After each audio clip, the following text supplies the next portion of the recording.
Buenas tardes, Arratsaldeon. Bienvenidas a la tercera sesión de Odiosas Amadas. Os doy las gracias especialmente a las personas que estáis aquí esta tarde desapacible, horrorosa de tiempo. Sois gente muy guay, muchas gracias por estar aquí.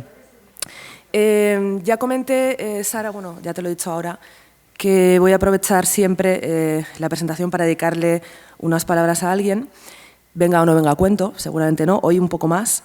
Que básicamente eso, van a ser declaraciones de amor aprovechando el streaming, es decir, que no solo no me da vergüenza que queden colgadas, sino que precisamente lo hago por eso. Aunque, como os digo, hoy sí que viene a cuento porque os daréis cuenta de que hoy no vamos a tener a Carlota Vidán, nuestra fotógrafa habitual, porque está fuera, y aunque tenemos un sustituto maravilloso, Asier Aristegui, que te doy las gracias, es un lujo tenerte hoy aquí, muchas gracias por estar. Le quiero decir a Carlota a través de la cámara que muchísimas gracias por estar siempre con nosotras, que eres una artista maravillosa, una persona que es de oro y que te echamos de menos y que te quiero mucho. También le voy a mandar un beso a una persona que hoy está aquí, que se ha podido organizar con la maternidad, con la vida, con sus tiempos, que es una persona maravillosa, que es mi hermana Ainhoa, gracias por venir. Y dicho esto, Sara, buenas tardes. Estoy especialmente feliz de tener a Sara Torres hoy porque la admiro muchísimo, porque creo y lo digo también así públicamente, que es de lo mejor del panorama literario, de las mejores personas con las que hemos tratado. Es un placer siempre trabajar con ella, compartir momentos, charlar. A pesar de siempre los compromisos múltiples que tiene, siempre se preocupa por saber y conocer a quien tiene enfrente, por escuchar, que eso ya es bastante inaudito. Tiene una amabilidad real, es alguien que tiene un amor por lo que hace, que se traduce en cómo se relaciona también con las personas con las que trabaja. Aparte, como bueno, sabéis, Sara es una investigadora, profesora y escritora brillante. Es doctora por la Universidad Queen Mary de Londres, ¿lo he dicho bien?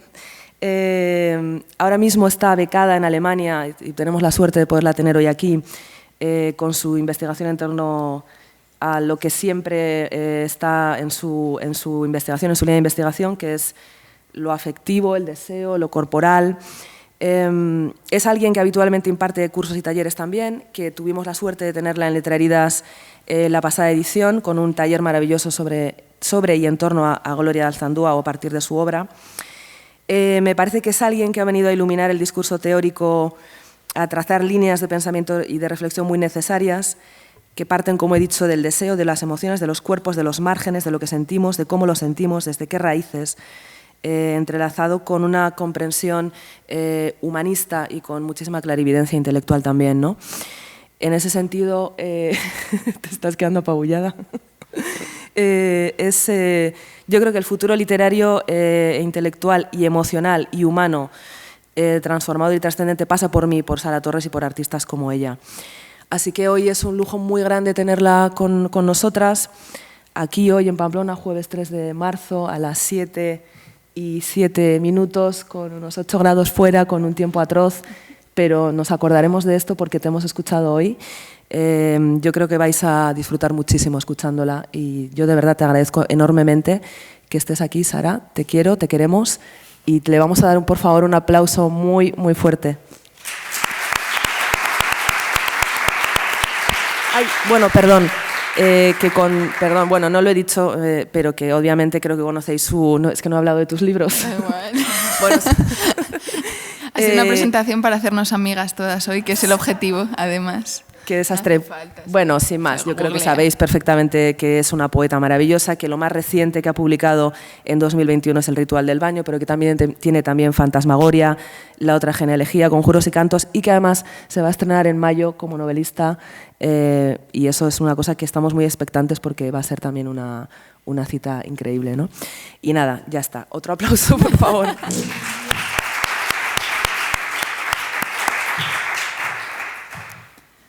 Voy a agradeceros todo esto en este micrófono y luego me voy a ir para estar más cerca, ¿vale?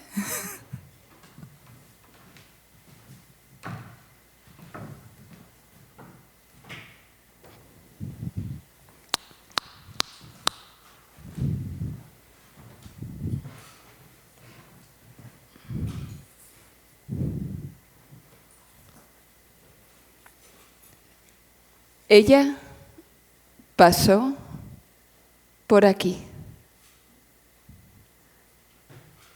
Aquí, donde los árboles aún tiemblan por tu huida, estoy yo y trenzo finos látigos para castigarte. ¿Cómo podremos encontrarte a ti, que te has ido toda vestiditos, ceceando por la ciudad? Grandes hombres a caballo te cazan y fuertes jóvenes usan sus flechas en el leve aire. Pero a mí me escucharán silbando a donde voy, trenzando largos mechones de hierba y pelo de semental. Y en la noche, cuando 30 halcones se eleven en ritmo pendiente y el borde del camino en ruidos, cuando ellos quemen campo y mata y seto, yo te robaré como un penique entre la multitud. En este poema de Diyuna Vance está un poco la energía que a mí me llevó a ella por primera vez. Y era una energía que tenía que ver con poder movilizarse entre las emociones, entre la herencia simbólica, entre la herencia literaria, entre un contexto histórico profundamente marcado por la heterosexualidad y por la diferencia de género. La llevó a poder moverse entre estas cosas con un orgullo específico, con el orgullo de saberse capaz de hacer cualquier cosa. Este orgullo creo que está unido a la seducción, a un tono seductor que hay en sus poemas, que hace que el dolor y las violencias sufridas se puedan expresar no desde la queja ni desde el pesimismo, sino desde una afirmación vitalista. La historia de este poema lo que cuenta es una escena, como habéis escuchado, donde los hombres de la historia persiguen como caballeros andantes con sus fuerzas y sus poderes a una joven, ¿no? Y luchan por ella, se esfuerzan por ella.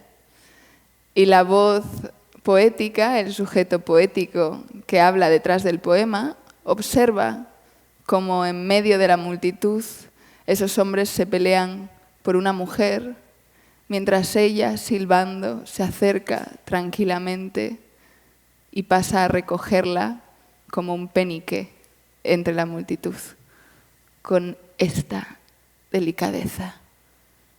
En medio de un contexto de guerra, de violencia, de norma, de inmovilidad, una mujer creadora se atreve a hacer las cosas a su manera, silbando.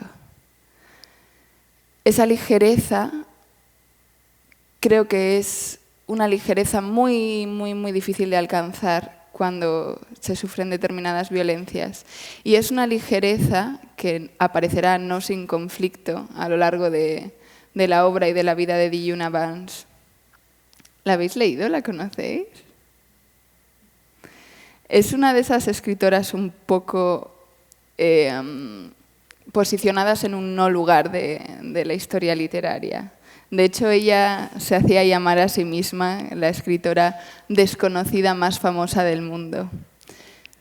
Y esto es por lo siguiente, porque como veis, la presencia que tenía una presencia estética y artística muy coherente, ¿no? Como su forma de presentarse en cuerpo tenía parte de experimentación estética que también se encontraba en sus textos y en sus ilustraciones. Y también porque vivió en un contexto que le permitió pues, ser visible hasta cierto punto, ser visible casi más como mito que como autora.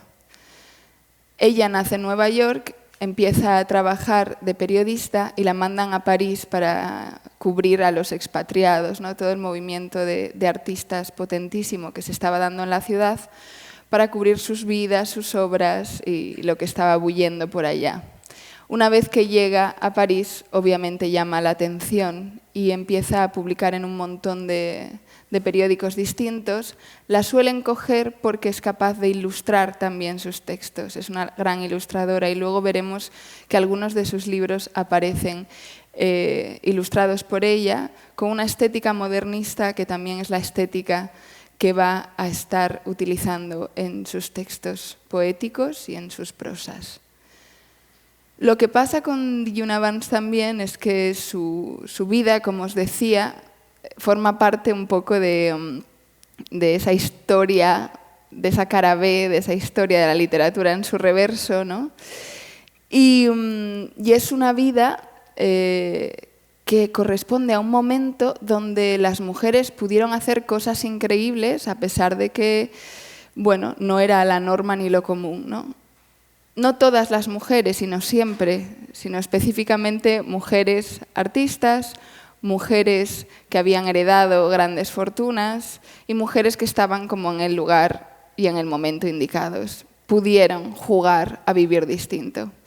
Entonces se generó en ese París una pequeña sociedad que luego sería muy conocida, donde se daba el rasgo característico de que había mujeres ricas herederas que apoyaban económicamente los proyectos de otras que venían más con una mano delante y otra atrás, ¿no? Y este es el caso de Djuna Barnes, que había nacido en un contexto, además, bastante conflictivo, tenía un contexto familiar muy complicado. Su familia era muy alternativa, su padre convivía con 2 mujeres, ella se había criado con su abuela y se había criado muy fuera del sistema educativo oficial, porque claro, el padre también no se podía integrar en la sociedad con su modo de vida, entonces de alguna manera la educaron un poco en casa, ¿no? Y de su abuela aprendió a escribir, aprendió a ilustrar, pero llegó con una precariedad económica que la determinó toda su vida, ¿no? Y que la marcó terriblemente en los últimos años, de los que os hablaré más adelante. Claro, tenía, por un lado, un contexto extraño para la época, una forma valiente de atravesar el mundo, porque no le quedaba otra, ¿no?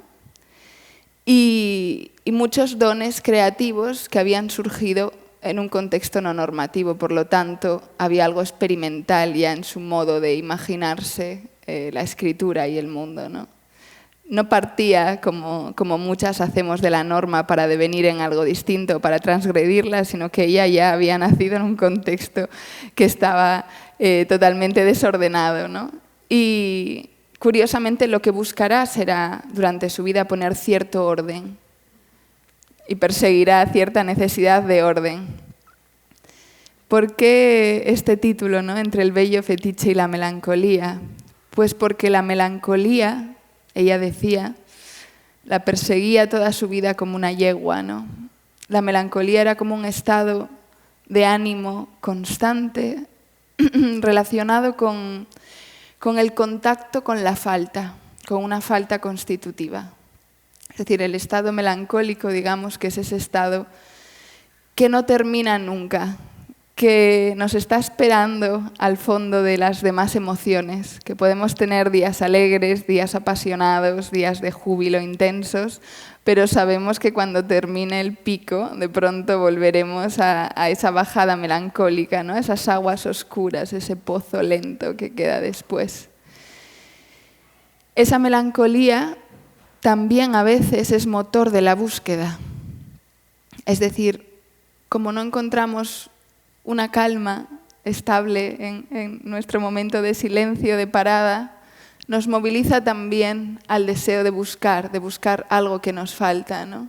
Esa sensación de tal vez melancólica porque me falta algo, pero nunca voy a encontrar aquello que me faltaba, voy a ir probando, ¿no?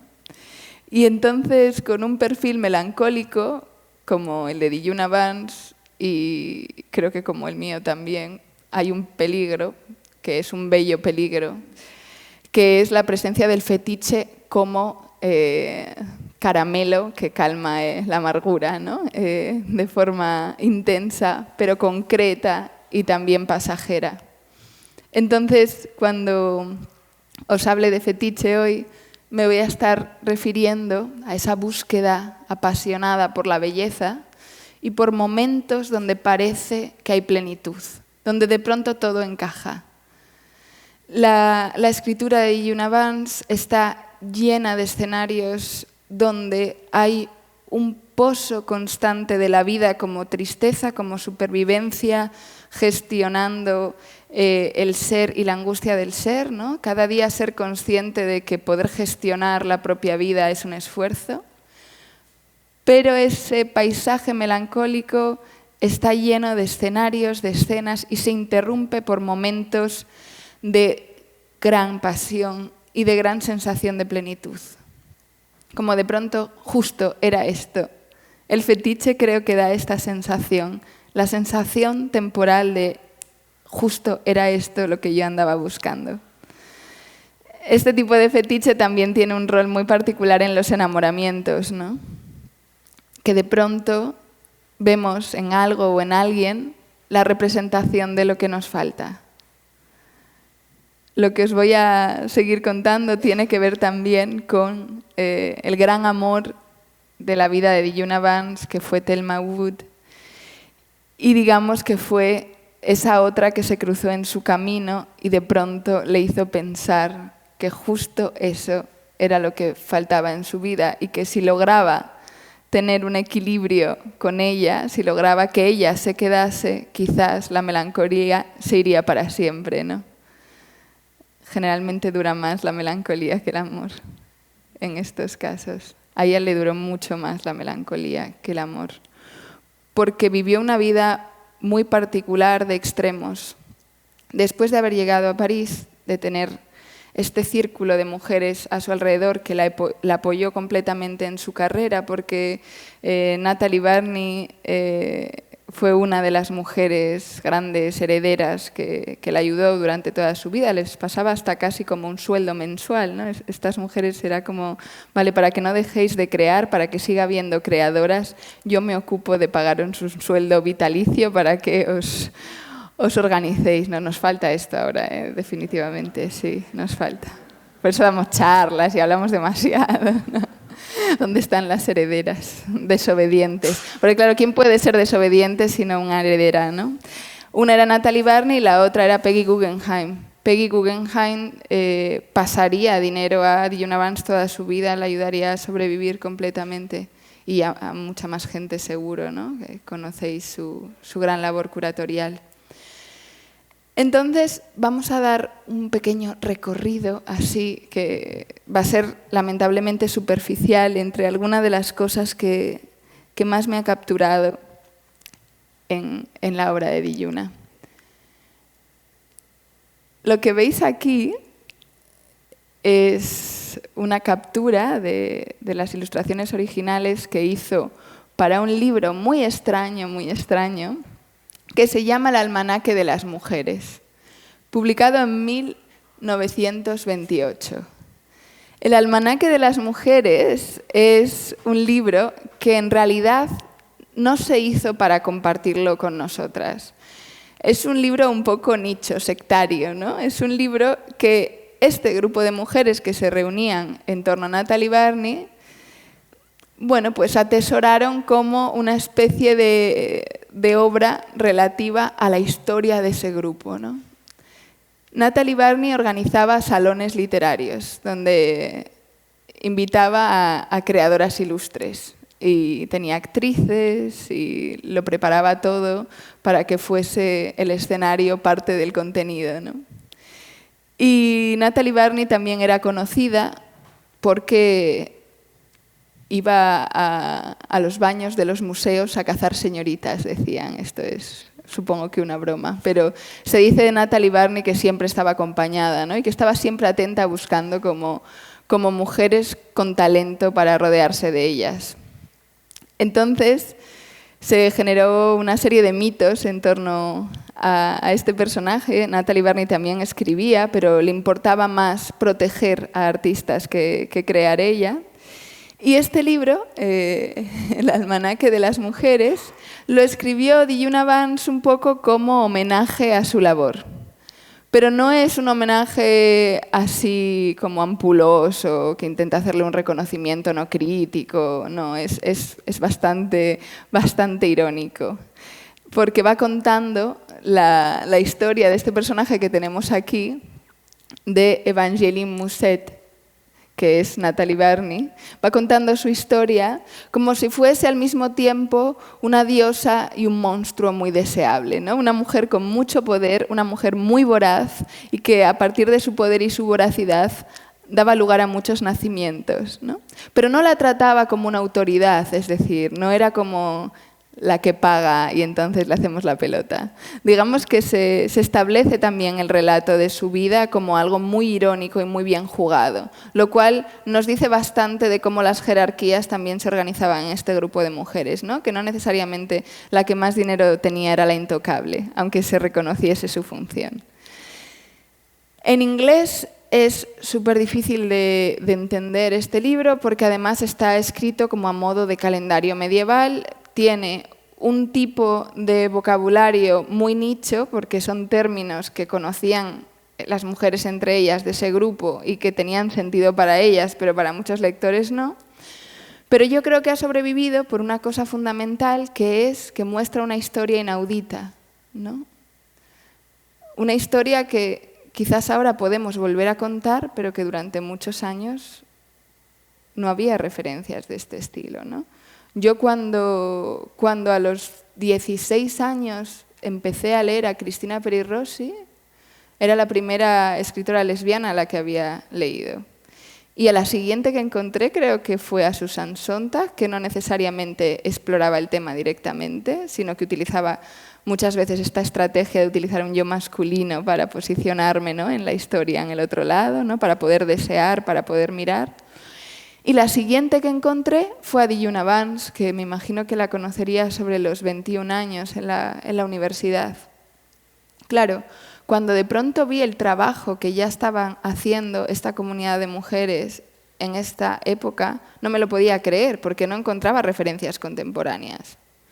Decía, pero a ver, dentro de esta lógica tan popular que es que todo está muy mal y va mejor, ¿cómo puede ser que de aquella en los años 20 tuviesen este lugar llamado el Templo de la Amistad? Mira qué término tan bello además. No se llamaba el templo de las novias ni de las mujeres casadas y con hijes, no. Era el Templo de la Amistad. Era un lugar donde lo que importaba era el crear juntas, el apoyarse y el generar vínculos de erotismo sexuales, pero siempre a través de la amistad, ¿no? Se ponía la amistad delante. Entonces me quedé anonadada cuando encontré este libro, porque lo que contaba de modos de desear y de vivir era mucho más libre que ninguna cosa que yo hubiese leído. Y creo que merece la pena que os lea el inicio, cuando habla de Natalie Barney, porque nos dice: esta es la historia de la moza más hermosa y delicada que jamás humedeció una cama. Se llamaba Evangeline Musset y había sido condecorada con una enorme cruz roja por la dedicación, el alivio y la distracción que proporcionaba a las muchachas en sus partes posteriores, en las anteriores y en cualquiera de esas partes que tan cruelmente las hacen sufrir. Ya sea un picor en la palma de la mano o un abrasador escozor en alguno de sus miembros, dichos males suelen afligirlas en primavera.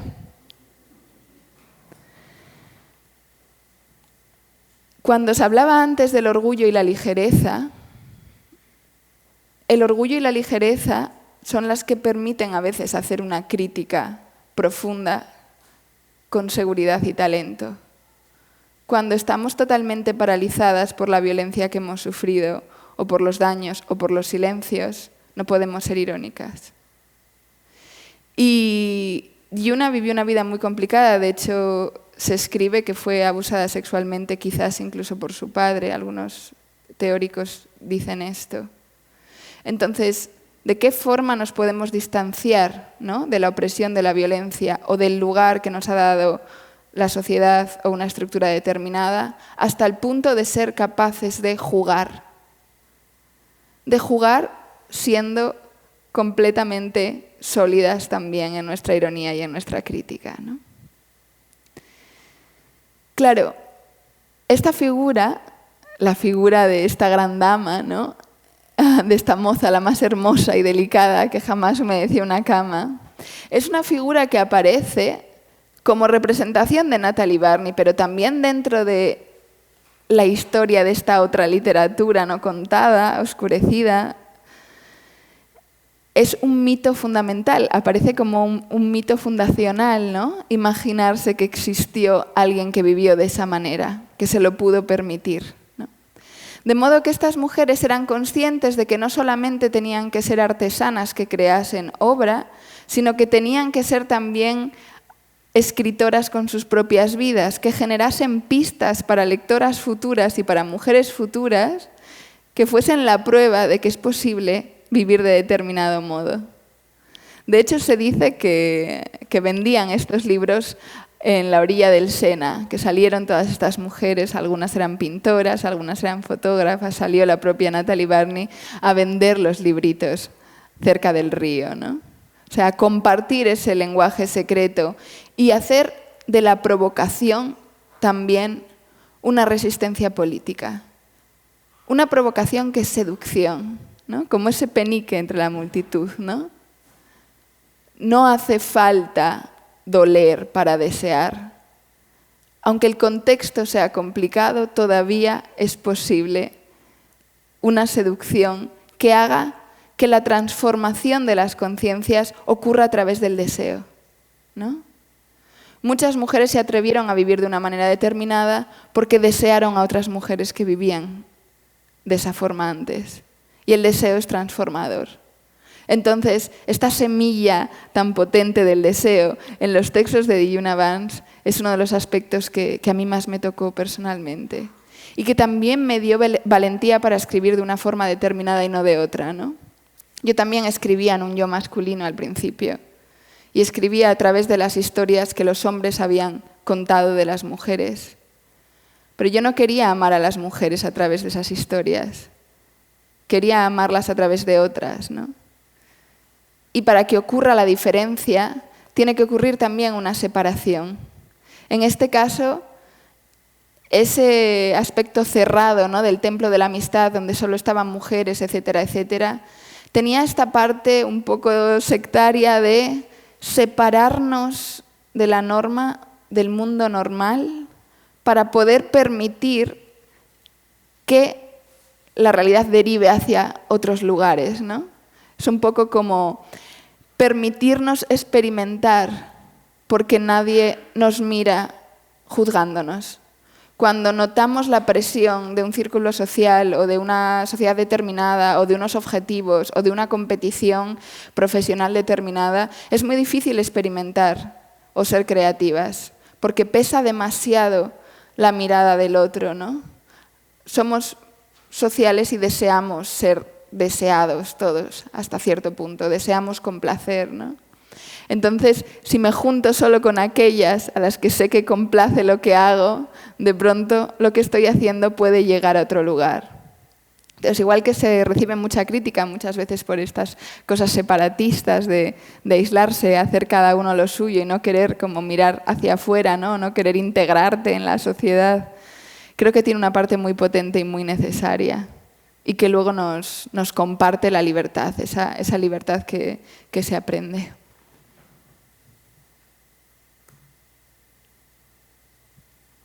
Esta novela, que es una de mis novelas favoritas junto con Las olas de Virginia Woolf, es una novela que si la empezáis a leer puede que os pase como con el almanaque, ¿no? Hay algo como que te expulsa. De pronto hay una sensación de no entender nada. En plan, es demasiado oscuro, no sabemos a dónde estamos yendo. Y hoy en día cada vez nos permitimos menos leer sin saber qué estamos leyendo, ¿no? Estamos entrenadas para el deseo de poder interpretar y tener ya seguridades y verdades en un tuit, ¿no? Queremos que el mensaje sea claro, claridad, dirección, finalidad, funcionalidad, ¿no? Pero en la experiencia de lo poético hay una parte súper importante, también transformadora, como os decía antes, que tiene que ver con el perderse en la falta de sentido.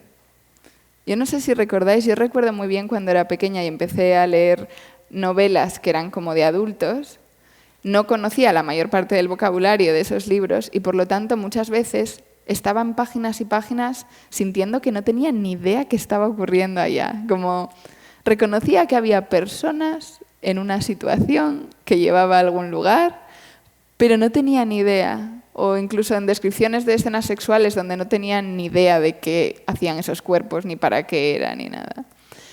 Esa sensación de estar perdida me generaba también una impresión de que quien había escrito eso era una maga o un mago, ¿no? Era alguien que tenía algún poder especial y que estaba como, no sé, en poder de conocimientos que estaban muy lejanos para mí.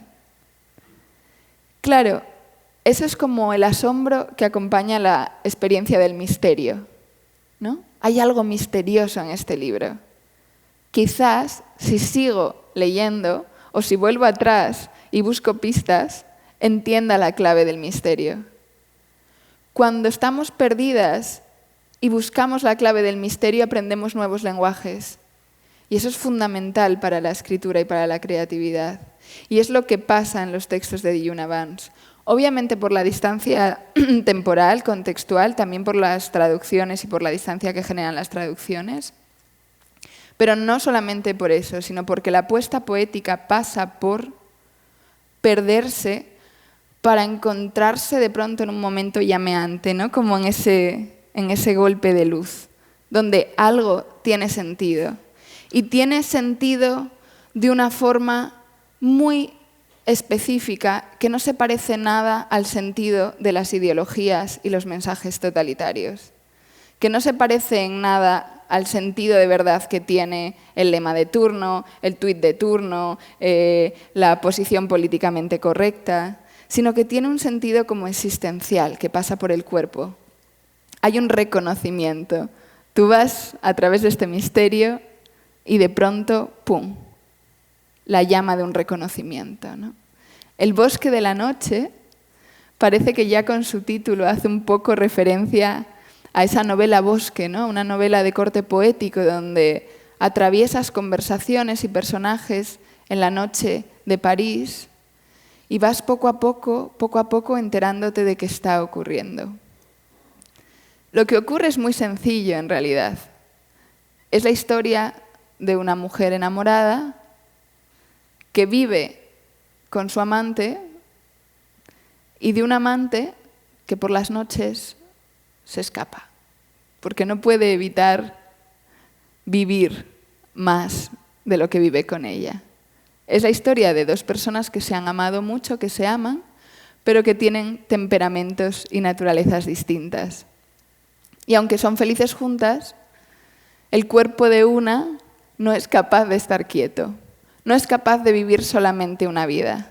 Entonces, el personaje principal, Nora, pues un día decide salir de casa e ir a la noche a buscar a su amante, no solamente a buscar a su amante en realidad, sino a entenderla, a intentar entender qué es lo que hay en ese bosque de la noche que atrapa a la otra y se la lleva de su lado.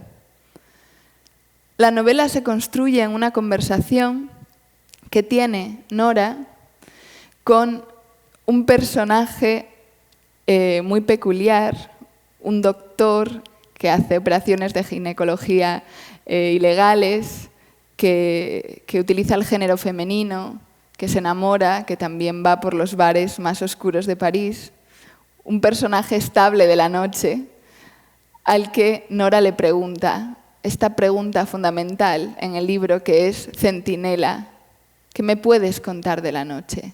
¿Tú qué sabes de la noche? El doctor sabe bien que lo que está preguntando es Centinela, ¿tú qué sabes de Robin, ¿no? Que es la amante? Cuéntame qué sabes de ella. Y entonces el doctor en esta conversación sí le va hablando de lo que sabe de su amante, pero para ayudarla a entender le cuenta como una especie de historia de la cara B oscura de la humanidad. La cara real de lo humano, que no es lo limpio, lo impoluto, lo moralmente correcto, pero que necesita expresarse y que se sigue expresando y materializando. Si lo limitas, pues en las calles oscuras, ¿no? En los callejones. Si lo dejas ser, toma otros lugares. Me parece una novela preciosa con ese viaje desde la melancolía, ¿no? Eso que os decía de esa búsqueda que es motor. Porque ese deseo de comprender la lleva de algún modo a estar más cerca de lo que ha perdido, ¿no? De ese gran amor de su vida. Esta historia no es la historia solo de la novela, es la historia de la propia Diyuna, que tuvo una relación muy larga con la escultora Thelma Wood, a la que amó locamente, se amaron locamente, a través además de todos los fetiches del arte, de vestirse estupendas y posar para las fotos de fotógrafas y caminar juntas con capas largas del brazo, a través de la convivencia y también a través del vértigo absoluto de que esta Thelma Wood era esa Robin que por las noches desaparecía, ¿no? Y que seguía buscando y no podía dejar de buscar. Esa era la pregunta de Diyuna Vance. ¿Por qué algunos seres buscan todo el tiempo? ¿Hay algún momento para parar? ¿Hay algo que yo pueda hacer para que ella ya no busque más? Porque sí que es cierto que Robin volvía a Diyuna. Volvía. Esta Robin Thelma Wood, ¿no?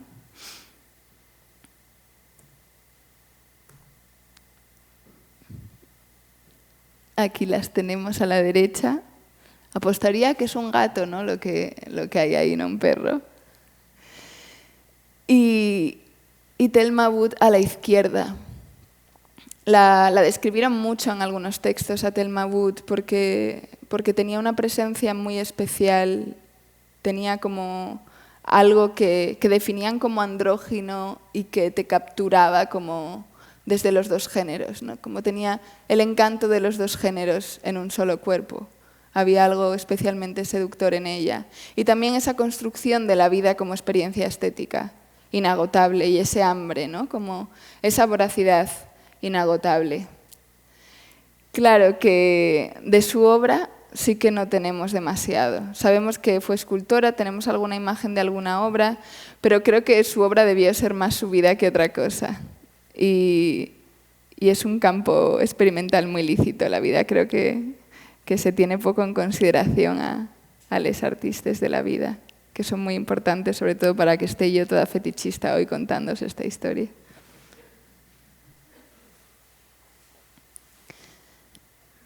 Ese mirar hacia atrás, ese buscar en la noche.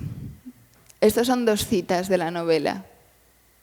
En una, Nora dice de Robin: Robin puede ir a cualquier parte y hacer cualquier cosa, porque ella se olvida y yo no puedo ir a ningún sitio porque yo recuerdo.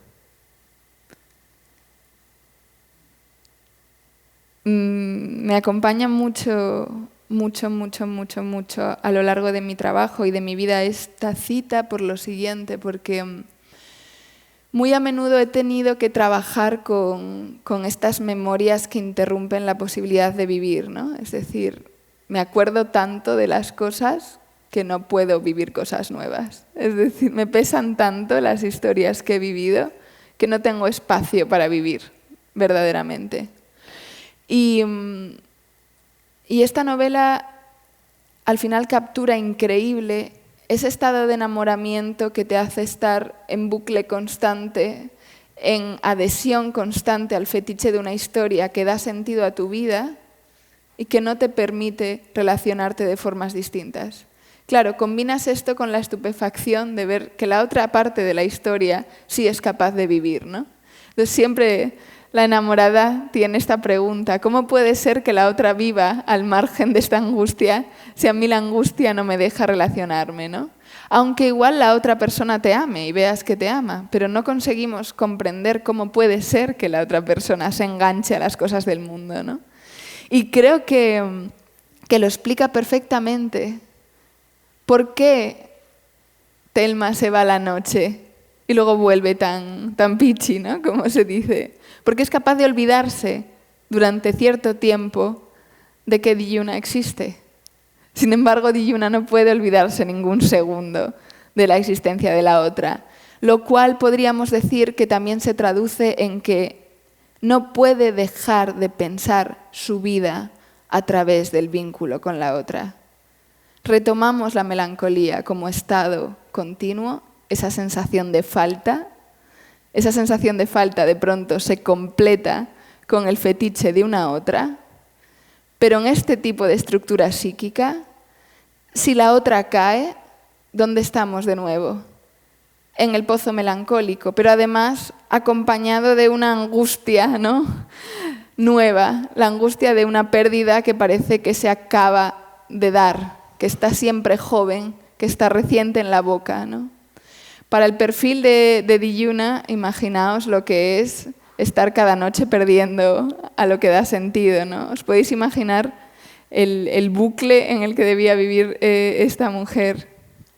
Tanto que, como os adelantaba un poco antes, ese tan estar en las calles de París, ese tan formar parte de las sociedades, de los grupos de artistas, etc., una vez que fracasa la relación con Thelma y que pasan unos años, se convierte en un giro radical de reclusión absoluta. Porque los 40 últimos años de su vida, Diyuna Barnes los pasó de nuevo en Nueva York, completamente aislada y no veía casi ni a sus amigos. O sea, decían de ella que se la veía pasear a veces por la calle, pero los pasó absolutamente sola. Tenía bastantes problemas de salud también porque tenía un problema con el alcohol súper bestia, tenía dolores crónicos de cabeza y estaba como esperando, ¿no?, a que la vida se terminase. Intentó terminar con su vida 2 veces, no lo consiguió, era una mujer increíblemente fuerte, ¿no? Y vivió bastantes años. Os quiero leer 2 textos de sus poemas que hablan un poco de este después del amor, ¿no? Canción de cuna. Cuando era niña dormía con un perro. Vivía sin problemas y no pensaba en maldades. Corría con los niños y jugaba a la pídola. Ahora es la cabeza de una joven la que reposa en mi brazo. Luego crecí un poco. Recogía llantén en el patio. Ahora vivo en Nueva York y la gente no me visita. Luego planté semillas de pimienta y las aplasté con fuerza. Ahora estoy muy callada y rara vez hago planes. Entonces me pinchaba el dedo con una espina o un cardo. Me llevaba el dedo a la boca y corría hacia mi madre. Ahora yazgo aquí, con mis ojos en una pistola, y habrá un mañana y otro y otro. Esa parte dolorosa de un día a día que tiene que convivir con ese contacto de la vida como cosa pesada, que cuesta, ¿no? También se une al deseo creativo de trascendencia, al deseo de, aún en esa vida incómoda, hacer cosas que sean como pequeños mensajes en una botella para unas otras, unos otros que vengan después y puedan coger la pista. Y este poema está al final del primer libro que escribí. Se titula Quisiera que pensases en mí, muy dramática. Yo cuando escribí mi primer libro también pensaba que era como una botella al infinito y que seguro que ya nunca más ni vivía ni volvía a escribir nada y que entonces iba a dejar ese mensaje para que lo cogiesen después. Y me sentía y me sigo sintiendo muy, muy, muy identificada con este texto. Dice, quisiera que pensases en mí. como una que, recostada contra el muro, una vez arrancó gruesas flores y escuchó el zumbido de pesadas abejas lentas rondando la húmeda ciruela, y escuchó a través de los campos el paciente arrullo de pájaros inquietos, desconcertados con el rocío, como una cuyos pensamientos eran locos en el doloroso mayo, con ojos melancólicos vueltos hacia su amada y hacia la inquieta tierra por la que se extendió el frío centeno y los nuevos espinos que echaban ramas, con un flaco sabueso andante por sola compañía. Al final hay una convivencia entre el pozo melancólico y el impulso vitalista, ¿verdad? Parece que la experiencia melancólica es la que hace que la percepción del presente bello sea mucho más intensa y queda ahí como en un jarrón, preservada para nosotras. Es como si de algún modo tener acceso al dolor te da tener acceso a determinada sensación de plenitud. Y es un poco un sacrificio, y a veces lo veo como una especie de sacrificio, ¿no?, que algunas creadoras hacen para las que vienen después, ¿no? Ser capaz de vivir con cierta intensidad para contarlo y que luego nos ayude a calmar también nuestros dolores, viéndonos reflejadas, ¿no?, en ellos. Para ir terminando, os voy a hablar de otra autora que le pasó un poquito lo mismo que a mí con Djuna Barnes, pero incluso a un nivel mucho más fuerte. Es una autora cubana, Ana Lucía Portela, que escribió esta novela titulada Djuna y Daniel, donde reescribe El bosque de la noche. Así veis un poco cómo el fetiche se va transportando entre generaciones. Es decir, que la novela El bosque de la noche se convierte en una novela muy extraña dentro de las obras accesibles, ¿no?, por la historia que cuenta, y se convierte como en una perla rara que otras autoras van encontrando y de pronto la guardan como un tesoro, como si fuese un manuscrito secreto que cuenta la historia que ningún otro libro cuenta. Este fetiche que se genera intergeneracional lleva a que haya un deseo de reescribir El bosque de la noche. Y lo que hace Ana Lucía Portela, por si os interesa leer este libro, es reescribir El bosque de la noche desde una perspectiva mucho más narrativa, más directa, que explota el lado irónico, así más macarra de Djuna Barnes que lo tenía, ¿no? En su escritura era irónica y poética, pero luego se sabe que en su vida era una mujer que mejor no te metías con ella, no te la cruzabas o no le pedías algo, ¿no?, porque te soltaba lo primero que se le pasaba por la cabeza. Ana Lucía Portela trabaja mucho con la ironía en sus escritos y entonces encuentra en Djuna Barnes un reflejo en otros aspectos existenciales. Por ejemplo, la historia de Ana Lucía Portela también pasa por un estar muy activa en el panorama literario de Cuba y también internacional, y luego también por la enfermedad de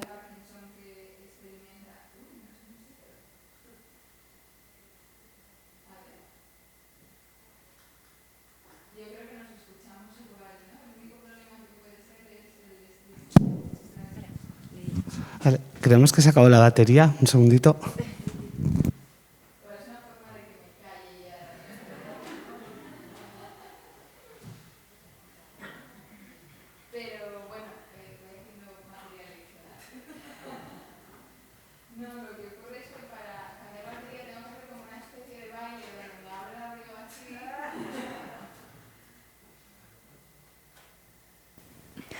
A ver, ¿ahora? Sí. ¿Sí? Súper. Pues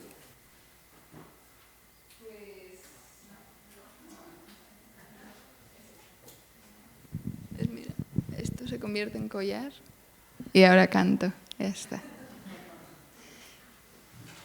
Pues Ana Lucía Portela tiene un perfil que va encontrando como ecos también con la historia de Dilluna Vance, en el sentido que os decía antes. Está súper activa en la escena literaria, tiene una época más de viajes, empieza a salir bastante de Cuba, la publican en Europa, por lo tanto también tiene bastante movilidad con respecto a otras autoras cubanas.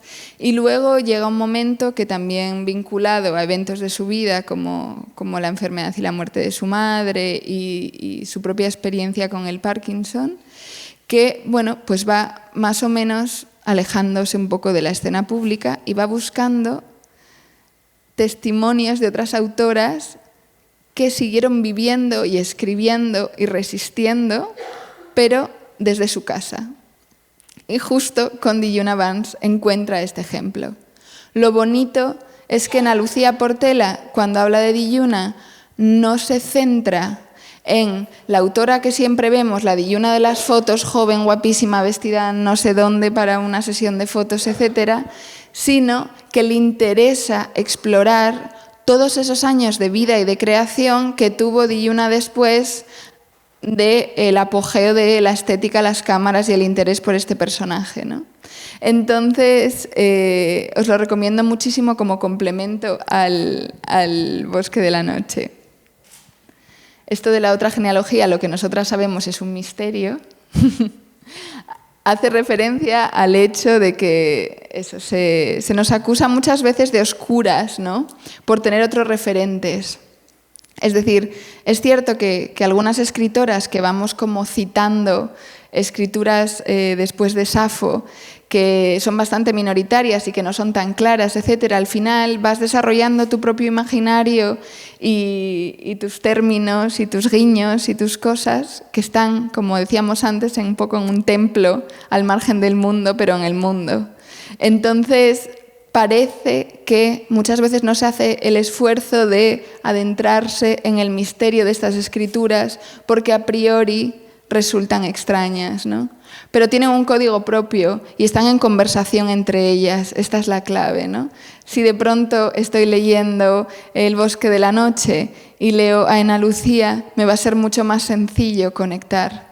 Lo que pasa es que generalmente las obras de estas autoras no aparecen juntas, las encuentras por casualidad, una aislada un día en una biblioteca o alguien te la pasa y no puedes conectar con su mundo porque su mundo no forma parte del mundo más compartido de todas. Y claro, aquí os ponía esta pregunta que era cómo registrar el dolor por la pérdida de algo que no existe en la idea de mundo oficial, que parte de la teórica Judith Butler. Claro, el asunto es que cuando las escritoras no encontramos determinados referentes, cuando empezamos a escribir o cuando empezamos a generarnos un perfil creativo, no hay nada socialmente que reconozca esa falta de referentes. Es decir, tú no vas a estar estudiando en la universidad tu programa de todo autores masculinos, heterosexuales, etcétera, y vas a descubrir que tienes derecho a echar de menos algo. Es decir, la falta está tan integrada en el modelo normativo que no se echa de menos. Entonces, ese referente perdido se convierte simplemente como en algo ilegible socialmente, ¿no? Y esto tiene que ver también con el concepto de melancolía que os comentaba antes, porque Freud decía que Freud era mucho mejor de lo que piensa mucha gente, hizo cosas muy, muy relevantes todavía, pero Freud decía que de alguna manera la persona melancólica estaba constantemente en un duelo que no podía resolver. Como vivía atrapado en un duelo sin resolución, ¿no? El duelo se convertía en su modo de existencia, en su constante. Cuando una persona tenía una pérdida concreta y era capaz de atravesar un duelo, hacía cierto proceso de reorganización de la vida psíquica y emocional y encontraba cierta paz. Es un poco también timo esto, porque los duelos no terminan nunca tampoco en general cuando se pierden cosas esenciales. Pero bueno, es mala suerte cuando te toca ser un perfil melancólico y estar así todo el tiempo. Pero ¿qué pasa? Que somos melancólicas porque tenemos una tara o somos melancólicas porque igual lo que nos falta es lo que el mundo normativo nos quita, ¿no? Esta es la pregunta. ¿Por qué tantas escritoras eran tan melancólicas? ¿Por qué acosaba la melancolía y era el motor de la escritura? Bueno, es que igual el objeto perdido no es simplemente tu problema, ¿no? Que, bueno, pues naciste en un contexto donde papi y mami no te quisieron lo suficiente o estuviste triste o algo te pasó. No, es que a veces se ansía como una vida distinta. Y la posibilidad de una vida distinta es invisible porque se supone que la vida que hay y los modos de relación sociales que hay son los que tienes que querer y los que son naturales al ser humano, ¿no? Entonces, Judith Butler nos dice que la pérdida del vínculo homosexual, por ejemplo, es una pérdida que socialmente no se reconoce porque simplemente la norma es que no haya vínculo homosexual. Y para estudiar la escritura de estas autoras es bastante útil también navegar un poquito por ahí. Esta foto, la de la derecha, es de Juna Vance y la de la izquierda es Ana Lucía Portela. Estaba por internet, alguien compatible con esta genealogía fetichista hizo el fetiche de esta imagen poniéndolas a las dos juntas en un mundo paralelo ideal.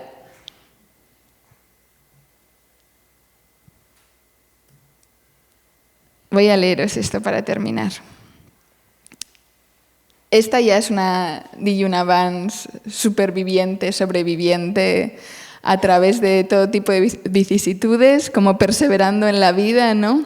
Con esta actitud dura, irónica y hater que además se pronunció enormemente al final de su vida y en una entrevista que está recogida del final de su vida es incluso súper homófoba porque se aisló tanto que debió estar como haciendo algún tipo de viaje espiritual espiando sus culpas y pensó que la vida que estaba teniendo dolorosa ahora era consecuencia de la vida alegre que había tenido de joven, ¿sabes? O sea que a veces como si tienes mucho tiempo para pensarte las cosas estando sola, llegas a conclusiones inesperadas que nada tenían que ver con el tipo de mensaje que nos mandaba, ¿no? Pero si encontráis esa entrevista es bastante particular.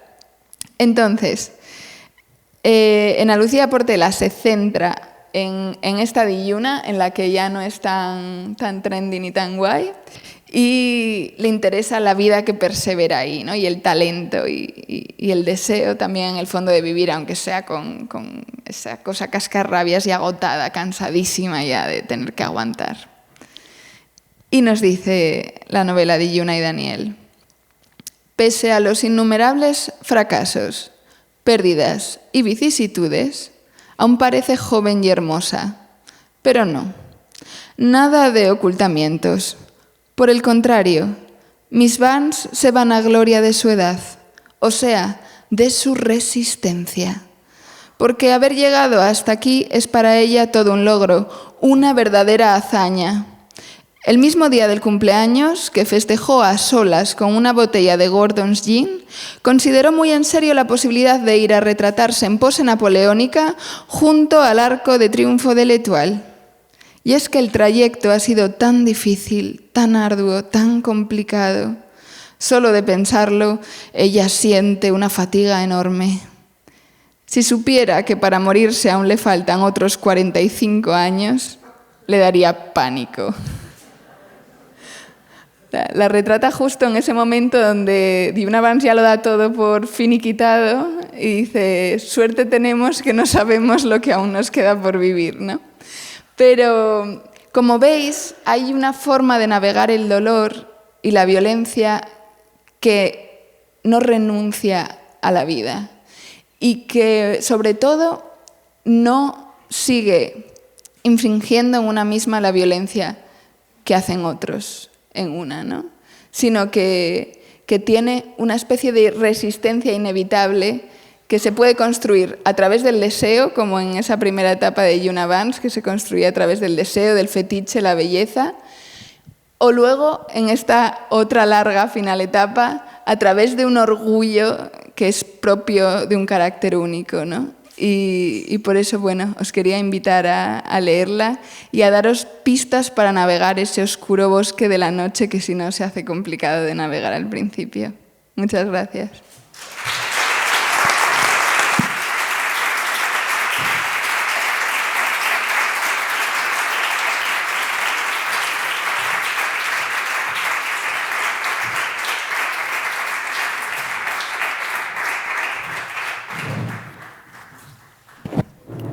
Qué maravilla, Sara.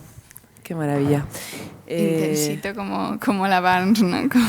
Qué majestuosa y además es que contigo siempre yo alucino de cómo tienes en tu cabeza y de qué manera das la fluidez y cómo haces literatura mientras expones y sin mirar ningún apunte. No sé cómo haces esto. Como siempre, pues abrimos un turno de intervención para que comentéis, preguntéis. Si alguien tiene alguna pregunta, Sara, lo haremos una pausa antes de que contestes para reproducirla en el streaming. ¿Alguien se anima? Siempre cuesta un poco. Yo te quería hacer un comentario, una pregunta, ¿cómo lo ves tú? Porque a mí me da la sensación de que con autoras como Juna Barnes, que son como de culto y de culto homosexual, ¿no? Y que esa etiqueta, de alguna manera fetichizada también, hace como que no tengan también, o sea, me da la sensación de que es una escritora, que hay escritoras y que, quizá por todo de lo que tú has hablado, ¿no? Y por esa falta de genealogías y de posibilidad, ¿no? También en la propia historia de la literatura se las tiene como en ese cajón excéntrico y por eso mismo, y aunque también la propia literatura de Juna Barnes es oscura y no es fácil de transitar, pero eso pasa también con muchas otras autoras y autores que sí que están más en el canon, ¿no? ¿Crees que también hay un poco esa exotización y fetichización de lo que no es normativo a la hora también de darle un reconocimiento? Sí, yo creo que sí, que al final es... aceptamos hasta cierto punto tener representación de la diferencia, pero aparece como una representación casi escultural, es decir, una cosa no viva, no para entrar en relación con ella, viva, para que se pueda transformar, para poder, como dices, acceder, ¿no? En este caso, a la literatura, ¿no? No como obra viva donde entrar y hacer cosas y seguir hablando y pensando, sino que sabemos citarla cuando hace falta ponernos erudites y decir, sí, el modernismo tal como menganita y no sé cuánto, tal. Siempre aparece, la gente conoce su nombre, conoce el título del libro, incluso cierta idea del contenido, pero vivir el texto y, por ejemplo, enseñarlo en la universidad o llevarlo a una charla, es que es muy complicado. En realidad, yo no os podéis imaginar el nivel de inseguridad que me genera a mí también tener que hablar de esto de forma como estructurada discursivamente, porque mi experiencia de este tipo de literatura en realidad ha sido como eso, navegar el misterio, como llegar a algo, no entender nada, conectar aquí, encontrar esta otra pizquita de información sobre Natalie Barney allá. Ahora, a estas alturas en Internet, tú metes las cosas en Google y está todo, pero yo de pequeña cuando empecé a leer esto no estaba. O sea, ha sido como una atención creciente, ¿no? Que desde luego ya, pues, obviamente está muy, muy desarrollada. Pero sí que se coge la diferencia y se pone como en un muestrario, como esta es la muestra que necesitamos para cumplir con la representación de la diversidad o algo así. Pero no forma parte de la educación emocional de las personas como sociedad, ¿no? Aurora.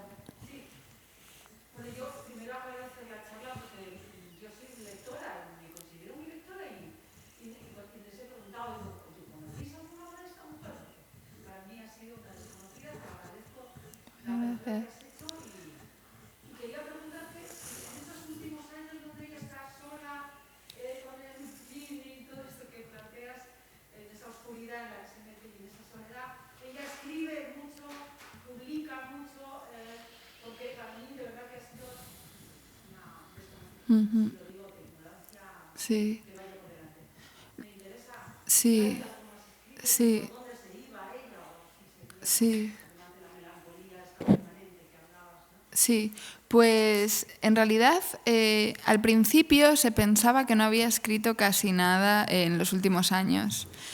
No es verdad, escribió todo el rato, escribió mucha poesía, pero de forma muy poco productiva dentro, de nuevo, el mercado y el mundo, ¿no? Entonces, ella, lo que se encuentra, digamos, las personas que generan luego su archivo y que cogen sus papeles y tal, lo que se encuentran son muchísimas notas de poemas, algunos hasta decenas y decenas de versiones con cambios donde no se sabe cuál es la versión que consideraba definitiva, cuál era la primera. No es posible a veces saber ni la fecha, ni el contexto, ni qué forma tiene que tomar al final. Entonces, claro, si tú llegas a un lugar donde encuentras como montañas de papeles con versos y cosas, es muy complicado considerar eso obra dentro de nuestras formas que tenemos de estudiar literatura y de querer que todo tenga sentido, ¿no? Esta imposición del sentido constante y de la organización y del orden y de lo cronológico impide muchas veces que determinadas productividades lo parezcan. Entonces, por ejemplo, en este libro que se hizo una poesía reunida, pues se recogen un montón de estos poemas de última fase que algunos de aquella no estaban ni publicados al inglés porque no se sabía tampoco como qué versión publicar. Entonces, claro, necesitaríamos como otro modo de reconocimiento para poder reconocer, creo, todo lo que hizo esta mujer y entenderlo. Porque también tuvo bastante reescritura de lenguajes religiosos. Claro, como exploró la culpa, cambió las imágenes bastante que solía utilizar hacia otras, se vuelve muy críptica, como tiene un peso simbólico bestial, a veces trabaja en un solo símbolo, en una sola imagen durante meses. Claro, hoy en día, ¿quién trabaja en un verso un año? Es impensable, ¿no? La gente escribe y publica todo el tiempo con esta cosa compulsiva de tener que estar a la última todo el día. Entonces, claro, yo te diría que sí, que escribió toda su vida, pero igual otra persona te diría que no hizo nada los últimos 40 años, ¿no? Así que... ¿Alguien más? María José.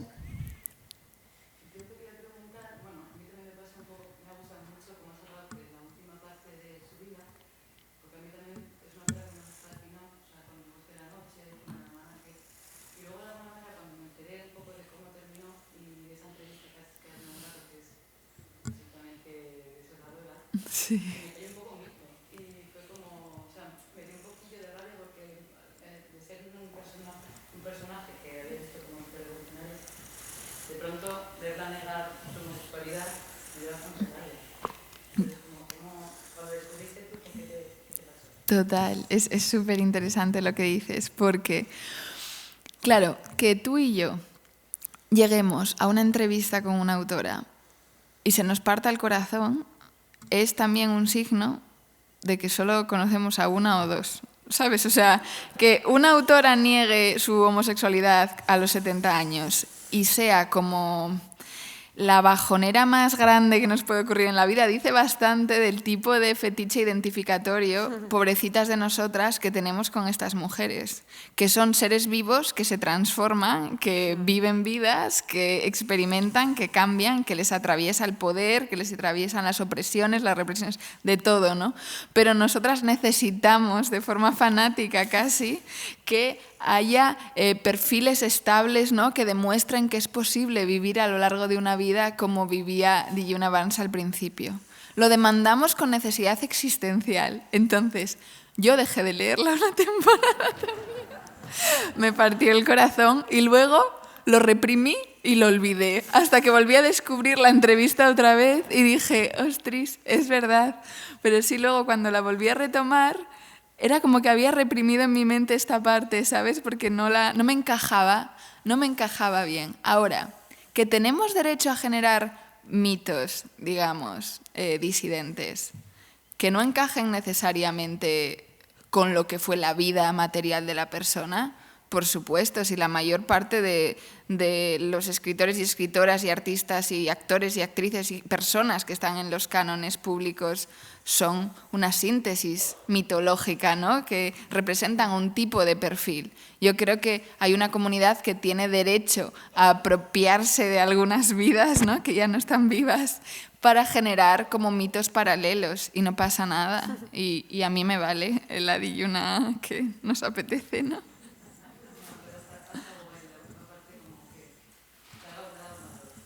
Sí. Sí. Es importante también visibilizarla si estamos en un contexto como este. Claro, si yo vengo aquí y os cuento solo lo que me da la gana, ya es un poco de trampa, ¿no?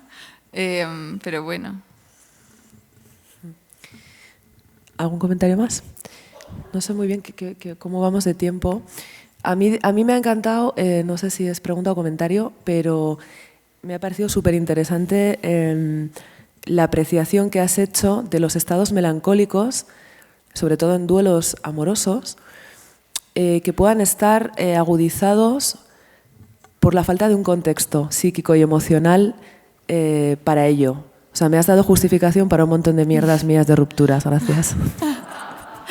Voy a tirar de este argumento. Bueno, yo creo que si no hay nadie más vamos a terminar. Os quiero recordar que, por si, bueno, lo hemos comentado en redes, pero habrá mucha gente aquí que no lo sepa, la charla de la semana que viene, la intervención de Clara Serra se ha cancelado, lamentablemente, no va a poder tener lugar. La retoma, Clara seguramente, si el ciclo sigue, estará el año que viene, pero haremos otra extensión, alargaremos el ciclo una semana más, es decir, que en junio tendremos otra sesión con otra autora que estamos... Bueno, os podría decir quién es, no sé si decirlo, no, que igual... Bueno, ya lo contaremos, pero ya está confirmada. Pero sí que nos volveremos a encontrar en 2 semanas aquí con la maravillosa autora y persona Bárbara Blasco, que nos hablará de Caso McCullers, que va a ser también... Yo creo que están muy unidas también ellas, ¿no? con Yuna. Así que nada, muchísimas gracias por haber venido. Y Sara, eres increíble, eres maravillosa y ha sido... alucinante escucharte, como siempre. Gracias por aguantar. Un placer. Gracias a todas.